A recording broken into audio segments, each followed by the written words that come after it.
It's high time you stop pouring money into Facebook ads without seeing any growth. You risk just wasting money and falling behind your competition. In this video, I'm going to show you the effective strategy to scale your Facebook ads in 2025, just like we have for multiple D2C brands. So let's jump straight into today's strategies. In order to scale your Facebook ads properly, you have to understand your customer and the journey that they're on to discover your product. The best way to think about that is a thermometer, a temperature gauge. We go from freezing cold right at the top of the funnel all the way to red hot at the bottom of the funnel where they are ready to buy. And when I say funnel, I don't mean the traditional sense of top of the funnel, middle of the funnel, bottom of the funnel. I'm talking about how aware your customer is. So I've laid it out here. At the very top, you can see it's blue and it's people that are unaware. They have no idea who you are. They are completely cold. But then right at the bottom, they're basically sold and they are red hot. So what I'm going to do is go through each level of awareness for you, and then we're going to show you the types of creative that you need to be running and what you need to be bearing in mind to start to build your strategy. So right at the very top, we have customers which are entirely unaware. Okay, so the goal here is to educate your customers on the problem and also start to educate them on the solution. So let's remember, these people have no idea who you are, they've never heard of your product, and they've never heard of your brand before. So what types of creative do we make for this? Well, one of my favorite creatives to make for this is like the educational video sales letter. So this is essentially where we educate people on both the problem and the solution. A great example of this one is this that I found here. So what we're doing here is straight away we are calling out cigarette brands that the target audience is going to be familiar with, and we're almost making it feel like a bit of a scam, like we're exposing something which is happening. So it's a great way that we can target people who are unaware, who have no idea of the problem or the product, but they're interested. No one is going to take notice to your product or the problem that you solve unless they already have some kind of hint of interest in your niche. About this product.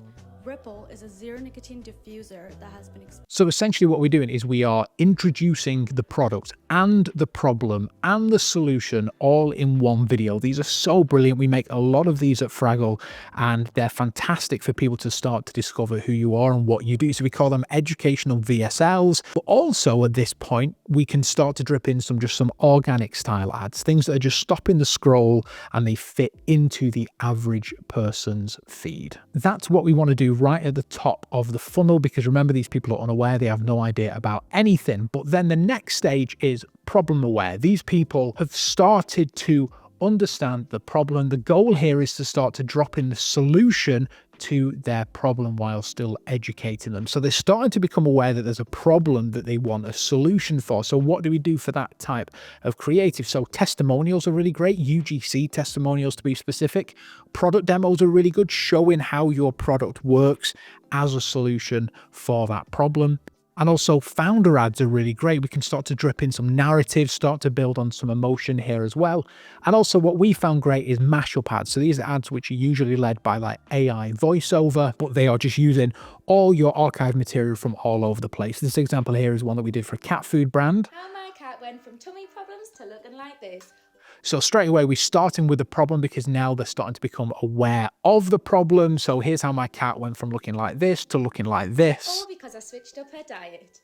All because we switched up her diet. So we're starting to sprinkle in bits of the solution so people start to understand that we are the solution for the problem that we've been talking to them about. After that, we head into solution aware. These people, they're now starting to see you as the solution to the problem. So before, they didn't really know what the solution was. They knew what the problem was, but they didn't know what the solution was. So now these customers, because of our previous steps, they're starting to become aware of the solution and that you are the solution for their problem. So we want to carry on that and selling the product. This is where statics start to come in.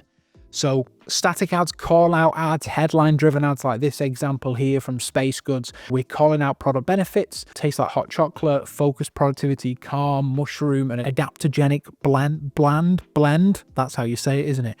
Enjoy a clear mind. Seriously, we've got some social proof in there. We're starting to present ourselves as the solution that people want to listen to.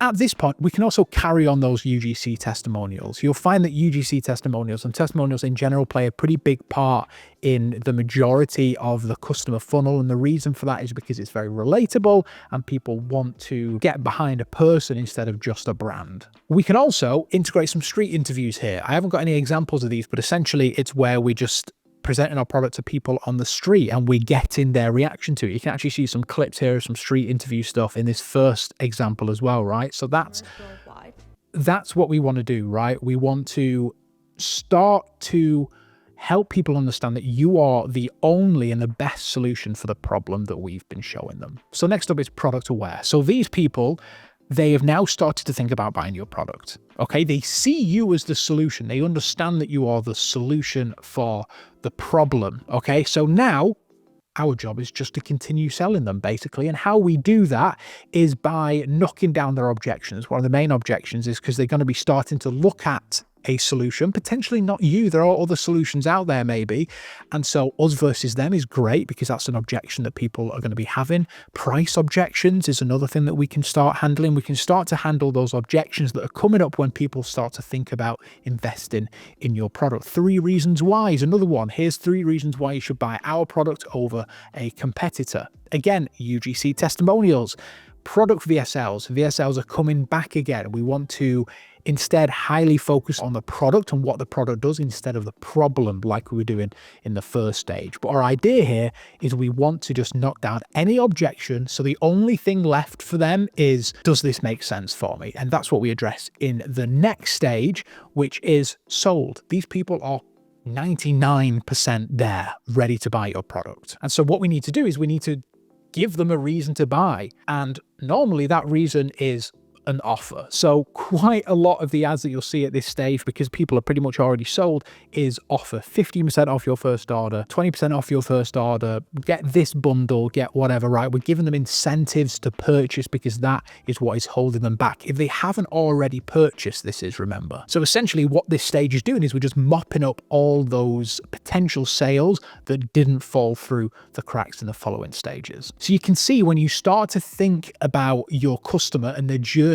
as a funnel and as a temperature funnel, then you very quickly understand how you can build your strategy around that. Often people think that strategy means Facebook ad manager, dialing in who you're targeting, blah, blah, blah. But it's actually about how you build your creative to suit your customers' needs. Now, even if you follow exactly what I have told you, there's still a chance that you might need help.